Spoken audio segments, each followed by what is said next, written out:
Good morning and welcome to Morning Coffee with Brigid. I'm Brigid Burke and today is the 11th of December.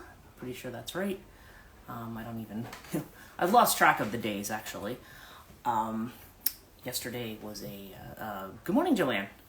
Saw you were the first to comment on my photo this morning, which looked kind of cool. Right now it's very gray out and you were saying there's a lot of snow and rain and back and forth weather. Good morning, all. Yes, Sam. Hello. Good morning / afternoon. We are. I guess what time did I wake up today? I guess I woke up a little before 6. And Alex is here. Good morning. So I got up early enough to meditate this morning, which was good because I woke up. I'm always waking up. It's interesting. I wake up in a lot of pain every morning. And I'm not quite sure why, because you might think, oh, well, your mattress is bad, your bed's not good. But the thing is, I have very good pillows, and I actually have, like, one of those mattress things that kind of forms to your back. So I don't know. It should be actually a very comfortable bed. I've slept in some very uncomfortable beds in my lifetime, but this one's, everything is set up for comfort. So I don't know. I always wake up with that one nerve in my lower back, the psoas, or whatever they call it. That always seems to be in pain. I completely understand that this reason has to be hormonal. Well, I'm sure hormones have something to do with it. It's been still a very weird time for dreams and stuff. I have been, every night I always kind of have this dream that, like, I'm looking at this, I'm like looking up and it's like I'm looking in a circle.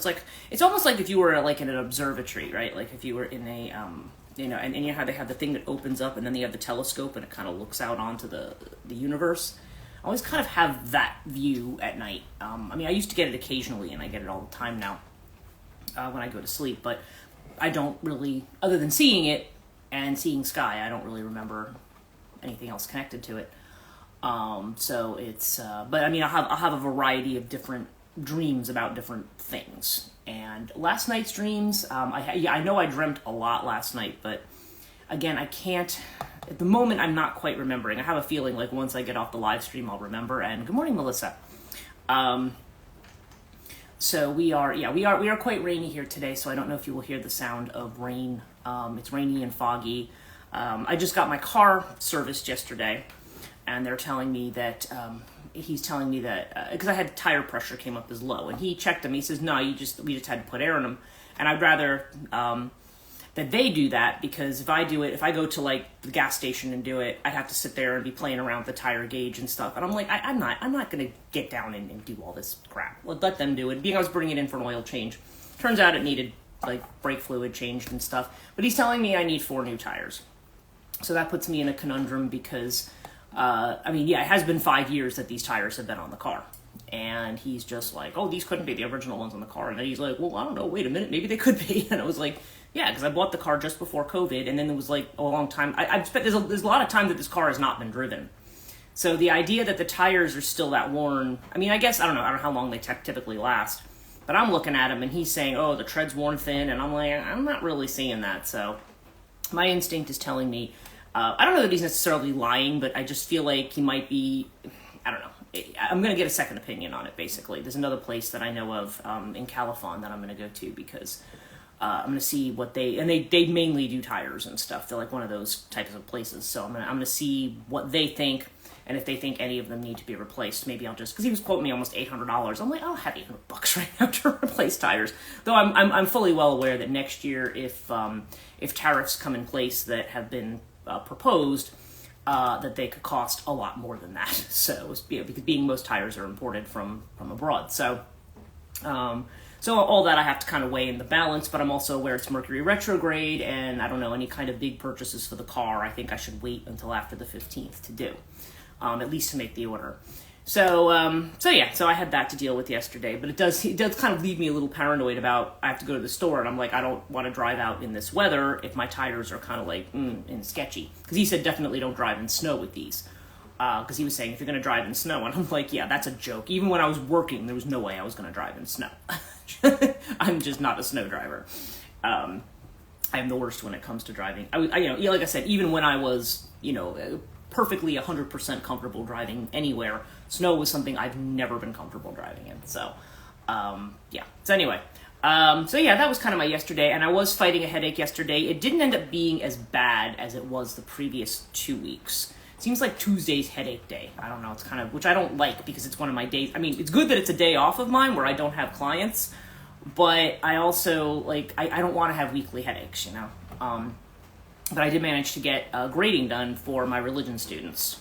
And most of the papers were good. I had one or two. I'm always kind of like, when they refer to, somebody was talking about, as I was talking about Jung's statement about religion as religious experience, your religion is a barrier to religious experience, okay? Because we had talked a little bit about that. And so I said, you know, so one of the options was for them to kind of discuss that idea. And this one student did that. There was a couple students who looked at that topic. But one of the things she said was, she kept referring to Dr. Jung's novels. I'm like, they're not, do you understand that a novel is like a work of fiction? It's not, these are not novel, you know, these are academic works. They're not, the Red Book is not a novel. Like, you know, a novel is like, you know, like I see that a lot where they don't understand that novel is a word that means fiction. And so she kept referring to his novels. I'm like, will you stop doing that? It's taking away, aside from the fact that they all like to do the whole, well, as this author said in his work, and the work, of course, has like 15 words in the title, and then they'll list the entire title and subtitle every time they refer to the work. And I'm like, that's why you have a work cited, okay? The work cited is for you to put the name of the work there and to simply reference the work. You can use the author's last name, or you can just reference the first part of the title if you really feel you need to. But I think it's like they're trying to fill word count, something I've told them not to do. And I said, all it does, and the girl, one of them was writing about Jung, was just like, psychoanalyst and psychiatrist, Dr. Jung, who, Dr. And like, beginning of every sentence. And I'm like, read this out loud to yourself and tell me that you're not going to go insane by the end of the first paragraph. You know, I mean, it's like, I can't give you a good grade for this if you can't, it feels like you're just circling the same words over and over again in kind of a manner that feels like BS. And Joanne says they don't teach it anymore. My daughter said they never went over it in high school, totally unprepared for college writing. Yeah, and I totally, you know, see that. I mean, I've been teaching these subjects for 16 years. And I'm like, it doesn't, you know, some of them know how to write, and some of them I have to be, and I can tell when it's AI writing. Fortunately, I don't think any of them did that, because I make the topics, I don't know, I do enough with the topic to make sure that it's not something they can do with AI. Alex says, I tend to fill word count like that just as a habit, but I try to reread and slim down the stuff that is unnecessary. Yeah, I mean, a lot of people are taught to do that, and there are some people who tell me, oh, but if you're writing for a journal or something, then word count is important. And I'm like, okay, but a lot of times what academic authors usually have a problem with is too many words, not enough. And we're also seeing that with fiction writing and other stuff too. Like I'm editing somebody's novel, and she's trying to get it down to a certain word count. So she's like, can I cut this? Can I cut this? Can I cut this? And so I'm kind of looking through. In fact, yeah, that's one of the things I got to do this week is go through her second set of rewrites. But it depends on school and district, and budget, again, not about actual education. Well, what's interesting though is, okay, yeah, I find that the people who have gone to these very exclusive private schools, these really posh schools, are able to write well. Quality over quantity. Right, well, exactly. And that's what I've even told them. I said, look, I don't care. This is what the page count's supposed to be. I don't give them a word count. I'm like, it's got to be between 5 and 7 pages, because this is 101. You know, I don't expect something grandiose, graduate level. I just expect them to try to work through something. Okay.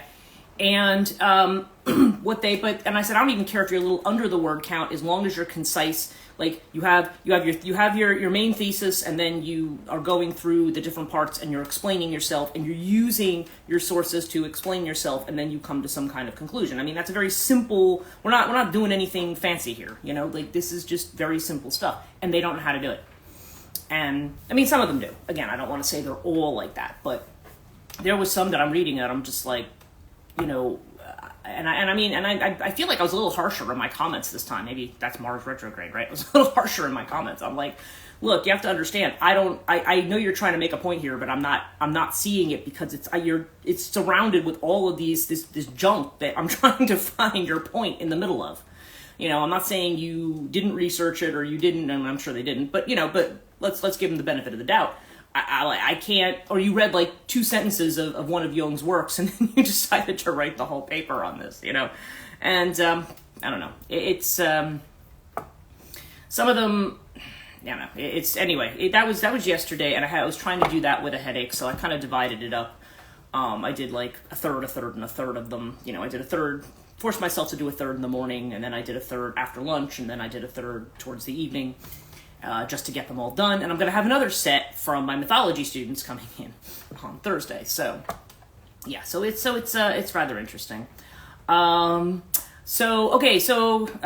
Interesting that they decided to go to college. Well, you know what? Now that everyone's expected to go, that's the at least where I live. Okay, the expectation is that when you finish high school, they're not really into the process.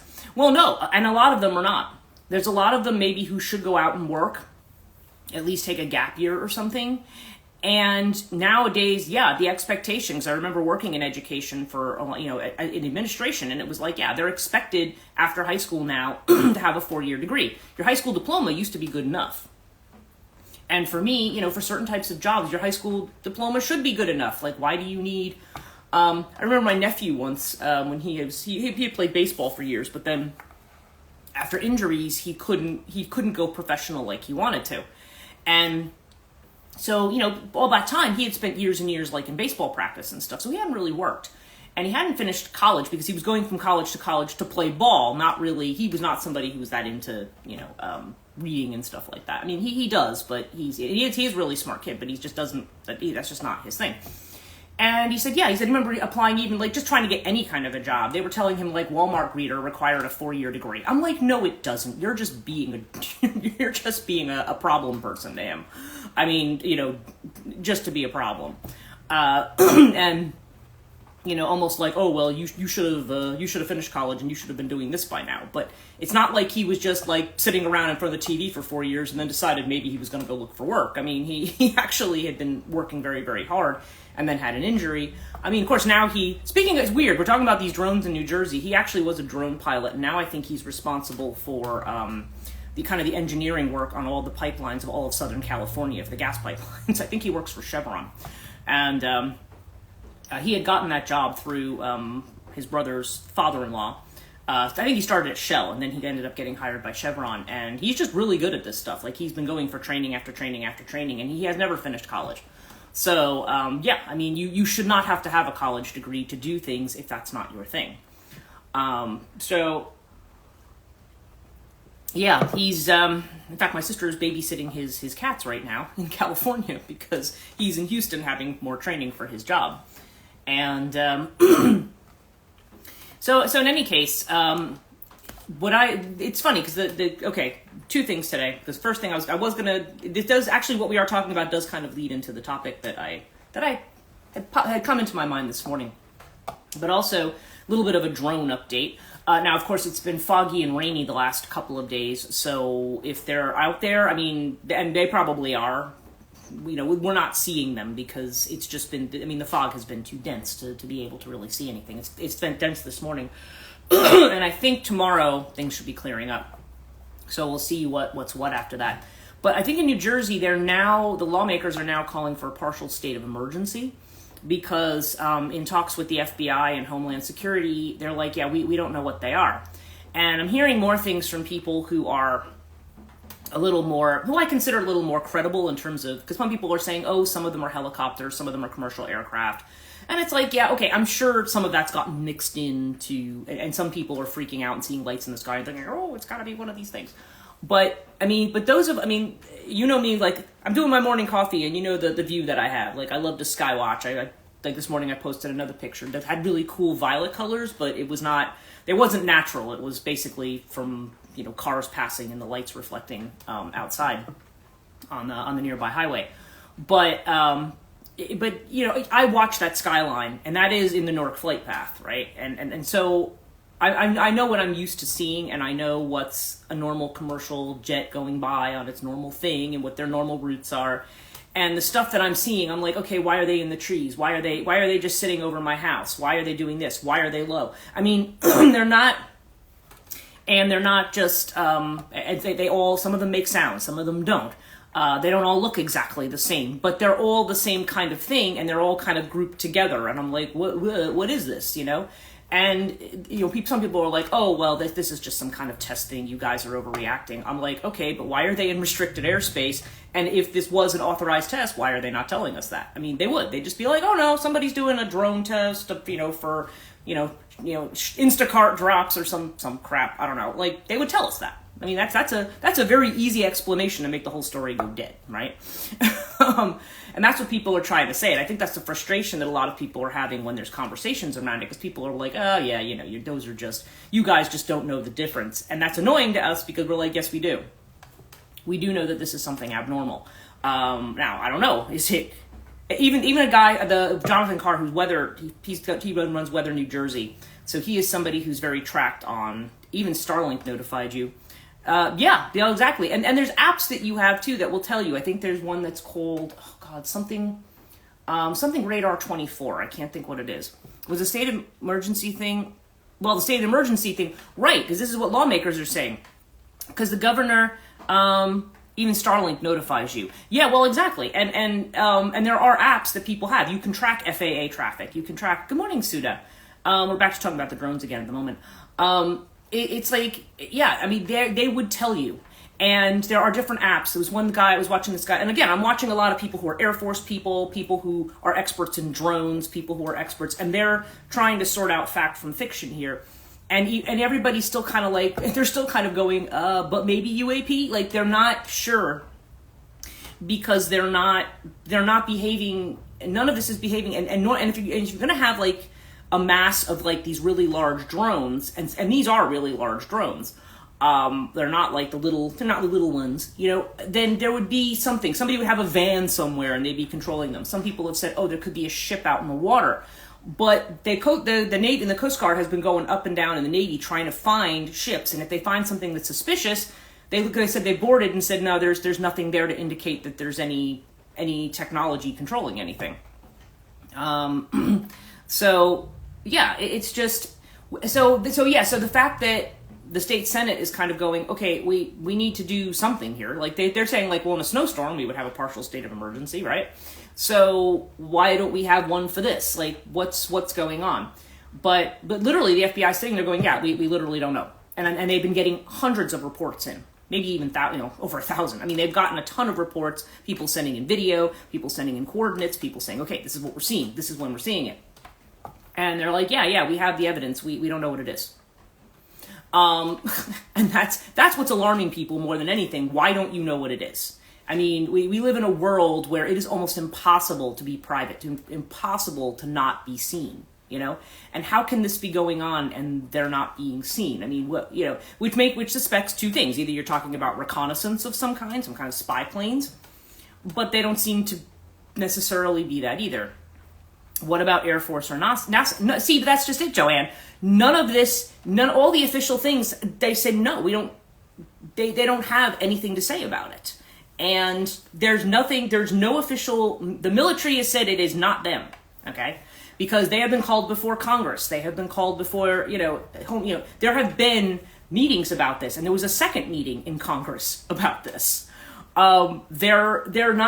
don't know what it is. And even congressional people who I don't care very much for are sitting there going, they're like, what is this? And why are you not telling us? And they're like, oh, well, we kind of don't know. And we're like, and that to me is the impossible part. And I don't think, and that's what I mean. It is not, if it's military testing, they don't do military testing that openly. Okay. And from what I was reading from Jonathan Carr, he's like, yeah, they're very erratic. Like they go up, they kind of go here, and some of them hover for hours. Now, I'm sorry, drones they don't have the battery life to hover in one spot for 9 hours. I mean, they just don't have it. And they're doing he said they're not, basically the people who are experts are saying they're not following any kind of normal flight protocol, and they're not enthusiasts. Like that's absolutely been ruled out. So this is still going on. And there are all of the, that's what I said, a lot of the normal explanations, this is why people are going like, all right, well, then maybe the military needs to be more involved. Maybe, not that they need to be shooting things down, because that's very dangerous. Can we send a stealth plane? Well, okay, now that kind of gets to what Governor Murphy said the other day. And he said that when they have gone up to try to observe these things, because obviously there have been F-15s up there have been Black Hawks up there, and when they have gone up, whatever technology, if they have stealth planes, we're not going to see them, right? But when they have gone up, they said the things literally disappear in front of them. That's what he actually said in the press briefing the other day. That these things actually, as they get on top of them, they disappear. So what does that mean? I don't know. And this is the governor. This isn't like, some guy or somebody like me with their iPhone, right? Yeah, exactly. Yeah, WTF, right. That's why everybody's like freaking out. It's not just like we're all like a bunch of weirdos who don't know what planes look like or don't, or like, oh, they're just drones. Everybody has drones. Who cares? But I'm sticking with what Azrael said. Yeah, and, yeah. I don't, I'm, okay, but that gets back to my other topic. And that kind of has to do with, logic, reason, and the way that we apply that to our worldview. Now, it's interesting, I was thinking about this the other day. Because we always think like, well, yes, we want to be very sensible, we want to be logical and down-to-earth, critical thinking, analysis. We want to, when you have anything, whether it's something like this or anything that we experience, even spiritual things that we experience, we always tend to feel like we need to find the rational explanation, right? The rational explanation is where you need to go first. If you hear weird noises in your house, you probably are going to want to check, like, if there's air in your, heating pipes, or before you're going to think about, whether or not you have a haunting activity, right? If you feel a cold spot, like, well, is the thermostat, is heat getting up into this room? Like, you think about things like that before you think about anything more what we would think of as extraordinary.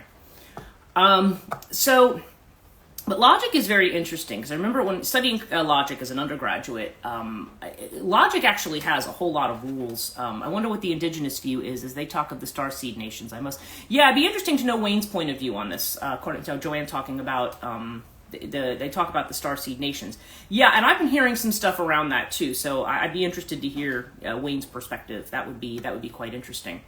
So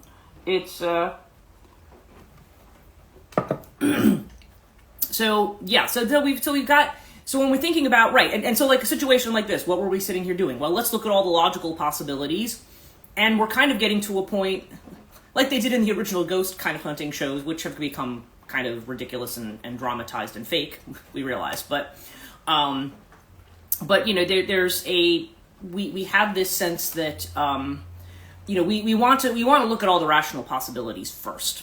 And we're not going to jump to these kinds of conclusions until we just are because I think now it's not necessarily that people are jumping to those conclusions, but when I see people who I know are like hard scientists, geophysicists, people who are, meteorologists, people who are going, okay, aliens is at the bottom of my list, but, but the other three, we're not seeing the other three. That doesn't necessarily mean it's option 4, but, then what is it? Like, what's the, then there has to be another explanation.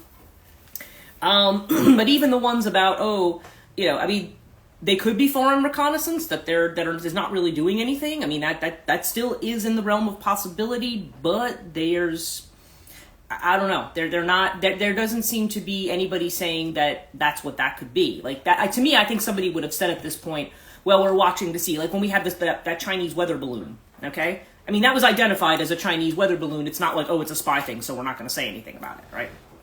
But it doesn't sound like that's what they think it is. And what I just said, about them just vanishing, I'm like, okay, I don't think anybody else. I don't think we have that technology or anybody else. So, because they seem to be. I don't know. Anyway, I don't want to get back. I'm talking about that endlessly, but in any case, just when we think about applying logic, the rules of logic are quite difficult, actually, And a lot of times when you sit down to do logic problems, the way we generally think about things does not follow the strict rules of logic. Joanne says, yeah, but where do they go? They can't just poof disappear. Yeah, exactly. Where do they go? Excellent question. I don't know. I don't know. See, I have to say, I don't say I know the answer to this. I know what Azrael has said. I know what I've observed, and I know what other people are saying, and I know what the experts are saying, and I know what the government is saying. And I'm like, everybody's frustrated because they're like, look, just, people want a simple explanation, okay? They're like, look, just tell us, like, what's going on. But even the military literally is sitting there like, no, the FBI is like, no, we literally don't know what's going on. Yeah, that's the part that's got people concerned. And yes, I'm sure some people are getting into the hype and the mass hysteria, and people may be seeing things elsewhere, but whatever's going on here is weird. And like I said, but again, it gets back to what we see with our own eyes and what qualifies as evidence, because most of the way that we try to determine truth in our culture is through scientific method. Like I've said, it's you have an idea about what something is, and you have to have something to test the validity of that idea. Okay, you need to have a process for testing the validity of that idea, and that's the thing. Now, not every experience that we have in life follows that method. And so when we get a lot of cards, a lot of sword cards, where the analysis is not necessarily, this is not me talking about analysis as, like the moral of my story here is not, don't be logical and don't use critical analysis. That's not the moral of the story. But it's just that a lot of times, logic, just like I was talking about sovereignty as a defense the other day, logic can also be a defense. We talk about Occam's razor, the idea that the simplest explanation is probably the right one, but it doesn't always explain things. I've seen this, I think previously I would see this like in certain ghost sightings where there's certain evidence that's there, and of course that evidence is never follows a pattern necessarily. It's sometimes it's very erratic, which is why people are like, that's why people tend to be skeptical, because again, we assume logically that everything follows a pattern. If there's an effect, there must be a cause, and it must be a rational cause. And that isn't always true. And I think, if we're going to live in a world where we need to think differently, we also have to consider the fact that what we have always put within the little cage of logic, sometimes we have to be willing to, at least as a thought, at least as an experiment, at least as a speculative, to kind of go outside of it, to see what might be possible. Because, just one thing I feel, over my lifetime, which again, there's certainly people older than me out there. It's not like I'm, not like I'm ancient, but I've been around for over 50 years. I feel like at this point, I'm I don't know. And then, I've seen some things, at least. And I've always been somebody who's been interested in this kind of stuff. And I've been interested in both the academic analysis and the practical and the breaking down. And there are certain places where that, there's a lot of places where people will say, well, my opinion is as good as the facts. And I'm like, well, no, it isn't, actually. You're not going to decide that the sky is now green or something. Like, we've kind of agreed on this, idea of blue. And that's what we have designated this color, unless we're going to start using different words for different things. Well, I have heard that portals opened, allowing entities energy, some good, not so good. Yeah, this is what Joanne's saying. And yeah, well, I've always felt that there's a portal right over the reservoir. I've always felt that there's one, and I have been seeing the lights that I associate with what I call the portal there, and then there's one behind me as well. They're kind of on a line with each other, and they can move. But most of the time, they're just stationary for hours, and then they just vanish into thin air.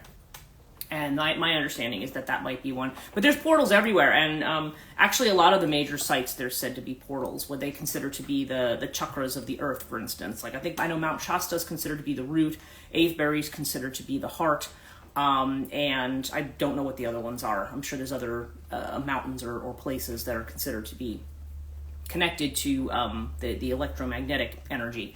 That's why I always kind of recommend Stefan Burns' channel, because he always talks about, he calls space weather, but he also talks about the geomagnetic and the solar influences that are going on as well. And he does it in a very, he breaks the science down, but he is also somebody who believes that there's more, something more metaphysical, I guess you could say, to the whole thing.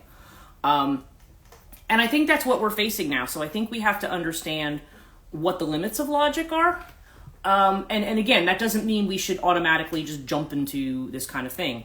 Oh, and we had a minor earthquake up here, by the way. Oh, wow. Okay. So yeah, there's been weird stuff going on, which is why I tend to follow kind of some of this space weather, magnetic storms and things like that. Because there's a lot going on right now. And obviously, we talk all the time here about the astrology, right?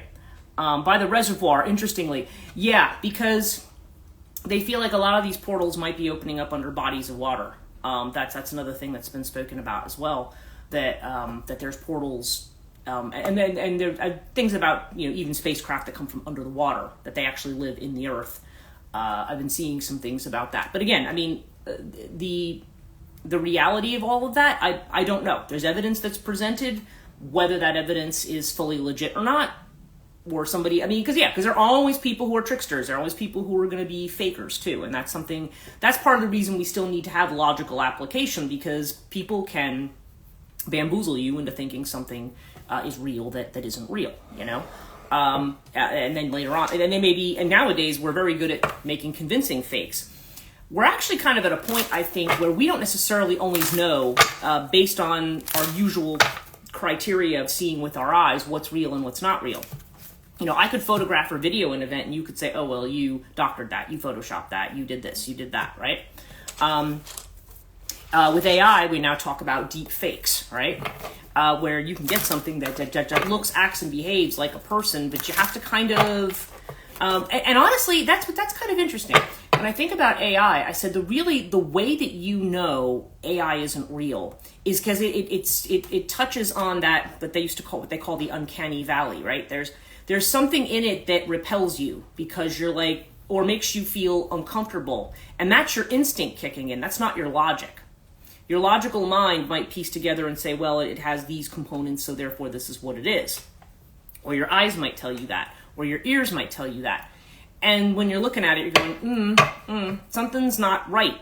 And that's generally how you know. Even with writing, it's like I look at it, and when I can tell when something. I mean, other than the fact that a lot of AI writing is BS if it's meant to be like a nonfiction type thing, not a novel. It's yes, just talking about this with commercials using AI. Can't always place what's weird, but it's something, right? You can feel it. And Joanne says, I saw a Gordon Ramsay one and it actually creeped me out. Yeah, right. It does, because it doesn't feel. You know what humanness feels like. And AI can't. I don't care how much they develop it. It can't imitate humanness. It just can't. And that is something that we know instinctually. And I think this may be kind of a Pluto and Aquarius things, that we have to reconsider about what we see with our eyes or with our senses. Really, philosophically speaking, there's something called logical positivism, and that was disproved even by rationalist philosophers years ago. They said you can't determine reality just by what you see with your eyes, because even people who are more skeptical of spiritual things will talk about like the Dunning-Kruger effect, and I think that's what it's called, and the different things where what we're seeing is deceptive. And we may have a psychological narrative that makes us see something a certain way, which is why you still need analysis, why you need to take things apart, because you want to make sure you're it's not just confirmation bias, right? That you're not just following whatever your bias is. But we also have to recognize that it's not always about that, because sometimes when we see something that falls outside of that, and this whole thing we're talking about is a perfect example. Because honestly, truthfully though, my bias is not to assume that we're looking at anything otherworldly. I'll be like, why? What do I want to come to New Jersey for? What do we got? I mean, I don't know, maybe we got stuff, I don't know, but it's just, yeah, big deal. You're gonna come here and see my neighbors, whoopee, and then go back and say, yeah, not worth returning. It's like, why are you, or even my property, they just be like, yeah, okay, you're boring, bye. I missed the Gen X short circuit, Johnny 5 AI. I think I've heard of that. We don't have this, when we run into things like this, sometimes we may be absolutely determined to apply something rational to it, not because it's rational, but because rationalism is almost like a little fence. I remember I talk about fence jumping. It's a safe place that we can hide and just say, no, this is all that it is. This is all that it is. Even though everything is telling you this is not all that it is. If you experience something so paranormal and so numinous that it shakes you when somebody says, you just mistook a tree branch from outside, or and you're kind of like, no, I didn't. Like, and I think it gets people annoyed because they're kind of like, please give me credit for having some intelligence. I know the differences. I mean, and then people start to doubt themselves and say, well, did I see that? And, we kind of get into these kind of loops, and this is where we get into these mental traps. And it doesn't even have to be something that extraordinary. There's often what we see with our eyes and what we perceive with our intuitive senses may not match. And we don't tend to trust the intuitive sense. We want to analyze it. But then again, if you have somebody who's very ungrounded, then they really need the grounding of, whoa, wait, step back and think about this for a minute, right? So it is part of what we need to balance, but what I've said often is that there's an over-reliance on it. We over-rely on it to the point that we can't interpret what's going on around us because it has to fit into these boxes. Otherwise, it's not a thing, and you're just crazy or delusional or, whatever. And it's like, but I feel like we're kind of in a space now, especially with Neptune moving into Aries, Saturn moving into Aries. And we do live in a world where people don't necessarily know the difference between what's real and what's not real. I mean, just from this perspective of virtual reality, AI, things like that. How are we going to, we're going to have to expand the way we understand things if we're really going to get a true picture of what's going on out there. What we see with our eyes may not be enough. What we determine with our regular senses may not be enough, unless we're kind of upping it a level and kind of letting our intuition work through those senses. Because we talked about that in intuitive development class, the different clair senses and the way that you can pick things up and the way that you may know things without having the evidence in front of you. So let's get on to our reading because I did lay it out. I just haven't. Okay. Our first card is Five of Cups, clinging to the past. Okay. And that's interesting because I'm talking about future ways of thinking about things. And clinging to the past may not just be a nostalgia thing, or it may not just be a sorrow for what's lost. There may also be a comfort and a safety in the past because it's something known and it's something reliable, right? Or it feels reliable. But when it's not, then it's kind of like, there's a lot of ways in which we have to say, okay, one thing I have heard a lot lately is to be careful of having too many emotional attachments to the past. Because when you move into a new space, you want to be able to look at it with an open mind. If our emotions get in the way, then we're going to tend to say, well, no, I have to, there is kind of a nostalgia for something. And so you're not really, willing, you're anxious about moving into a new space, right? And the inner feeling of which we are unaware. We have the change card, right? Here we have the Wheel of Fortune. And on the other side of it, we have the Moon, which is the past lives card, okay? Now, they're calling it past lives.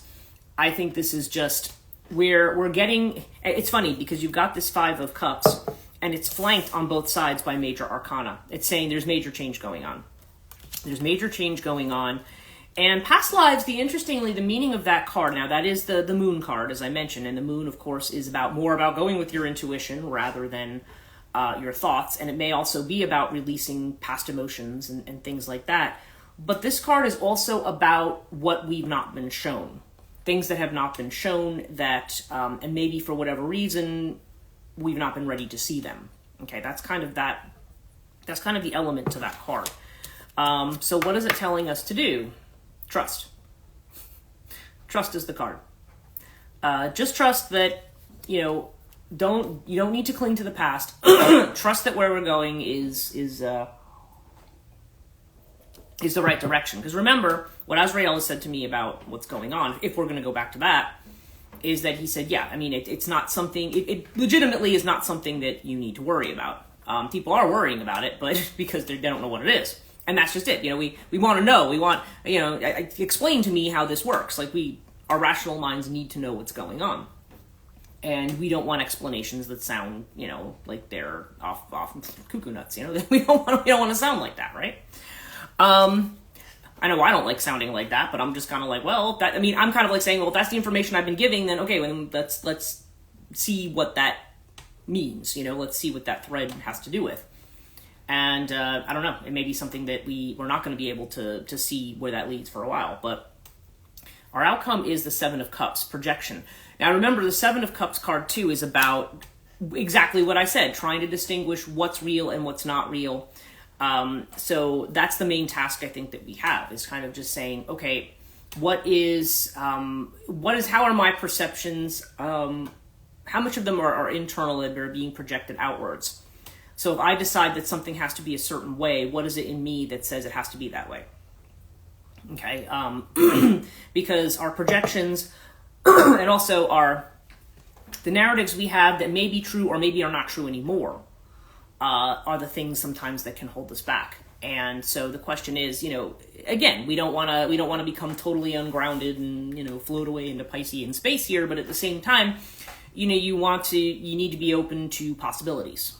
What are the possibilities here, and to what degree are we projecting either fears or other things onto other people? Now, I did pull out the Yogic Path cards today. I don't know why. I felt like these were good ones to do another poll with. I haven't used them in a while, and I do love this deck. This also was a gift. Oops. Yeah, we don't need that many cards. I just want to get one card for us. Oop. These cards are very thick, so okay, this one flipped. Oh, and it's interesting. I got this one earlier too. And we have Lord Shiva. Okay, Shiva Nataraj. Actually, this is the dancing Shiva. Okay. So, okay, what page? Let's see. Let me tell you what the Shiva card is about. I think he's on. Yeah, here we go. All right. You are truly on a yogic path. Shiva is referred to as Adiyogi, the first yogi ever. He attained enlightenment and abandoned himself in an ecstatic dance atop the Himalayas. When his ecstasy went beyond movement, he became utterly still. People could not understand his switch between ecstatic movement and stillness and thought him mad. However, 7 students wanted to learn how he was moving past physical limitations. This is how he began teaching yoga. Shiva planted the seed of yoga in the human mind. Pulling Shiva represents moving past limitations from your society, body, mind, or ego. It represents doing the inner work to evolve. It's also a call to service, to teach others your wisdom, and they too can become liberated. Interesting, right? Literally, we're talking about moving past limitations of the mind. And yeah, yoga actually is really designed for that. One of the reasons that you will hear objections from like the Catholic Church and things about yoga is because yoga really it kind of preps the body for the rise of Shakti, for the divine to be a vehicle for the divine. That's what yoga is really supposed to do. We use it for exercise and stretching and things like that, but that's not really what it's designed for. Yoga is actually designed to make us a vessel for that Kundalini energy, for that Shakti energy, and that's the energy that connects us. But if the body's not in the right shape or place, it can cause problems. It can cause psychological problems. It can cause physical problems if the Shakti does not have a clear flow path. So so that's interesting. That's what's coming up there, is that Shiva's talking about moving beyond limitations. I have my bag of runes here. Let's see what that comes up with for today. And it's funny. The first rune is one about limitations. And then I got Awaz, which is progress beyond limitations. It's really interesting. Okay, we have the strength. Okay, so I have Nauthiz, Awaz, Uruz, and Barkana, and yes, I've been looking at somatic healing. It makes sense. Yeah, somatic healing stuff, the somatic yoga really is very good particularly for people probably at our age who are, I have used somatic techniques before when I've been in a lot of pain. So we've got the rune of constraint. Okay, this is like a Saturn rune. This is the rune of constraint, but this is with the rune of the horse, which is the rune of progress, right? So, and literally the meaning of that rune, in at least in the Book of Runes, is don't pull down the veil of life and deny what's happening. Okay, like it's saying you will progress, knowing that is your protection. That's literally the last two lines of the thing for this. I remember. And Uruz, so Uruz is strength. Now, strength sometimes means that we give things up. Again, sometimes strength means that we have to have courage for something. Sometimes this is described as opportunity disguised as a loss. But I don't think, I've noticed that Uruz doesn't always have to mean a loss, but still, there's a very Taurian energy to this rune. So there is definitely the need to remain grounded, but also, to show where our strengths are, okay? And then Berkana means growth. That the ground has been fertilized for proper growth and development. So I feel like, so with these is the first and the last runes, this is developing beyond our limitations. Okay, and that seems to be the theme that came up for today. Wasn't sure that was entirely where I was going when the logic conversation came into my head, but that's kind of where it went. So anyway, that's hope that was interesting, reasonably interesting, or food for thought at least. Thank you guys so much for watching. We're at the end of the live stream, so I'll be here tomorrow. Tomorrow is Thursday. Yeah, today's going to be a day to catch up on, I have a Rahani session this morning, but then it's going to be, baking, Christmas cards, really they're winter cards. I didn't buy Christmas cards this year, and stuff like that. So, that's going to be what I'm working on. And thank you. Oh, you're welcome. Maybe a little bit more grading of some of the easy stuff I can get done. I can punch out in an hour, but but that's pretty much my day today. So I hope you guys all have a good day. Sorry it's real soggy where you are, Joanne. Soggy and wet and snowy.